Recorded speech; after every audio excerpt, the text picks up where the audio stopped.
यौम-ए तशक्कुर पर गवर्नर पंजाब सरदार सलीम हैदर खान ने कहा कि अल्लाह ने बहुत बड़ी कामयाबी दी है। अफवाज पाकिस्तान ने पूरी कौम का सर फखर से बुलंद कर दिया।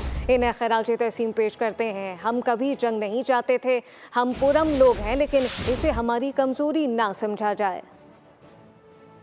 अल्लाह ने बड़ी फतह जो है वो हमें नसीब फरमाई। पूरी दुनिया ने देखा कि ईमान की ताकत से लेस हमारी फोर्सेस ने इस तरीके से उस गुरूर को खाक में मिलाया कि पूरी कौम का सर फख्र से बुलंद है। मैं खराज तहसीन पेश करता हूँ तमाम फोर्सेस को, खासकर अपने सिपा सलार को, एयर चीफ को, एरी चीफ को, कि बड़े ज़बरदस्त तरीके से हम पे मुसल्लत की हुई जंग को उन्होंने उस गरूर को खाक में मिलाया जो ये समझते थे कि ये छोटा सा पाकिस्तान है, कभी हम जंग नहीं चाहते, हम अमन चाहते हैं। लेकिन कभी भी अमन को जो है वो हमारी कमजोरी ना समझा जाए, और अगर कभी फिर इंडिया ने इस तरह की हरकत करने की कोशिश की तो इंशाल्लाह इंडिया टुकड़ों में बट जाएगा और कभी फिर नाम नहीं लेगा पाकिस्तान पे अपना कर।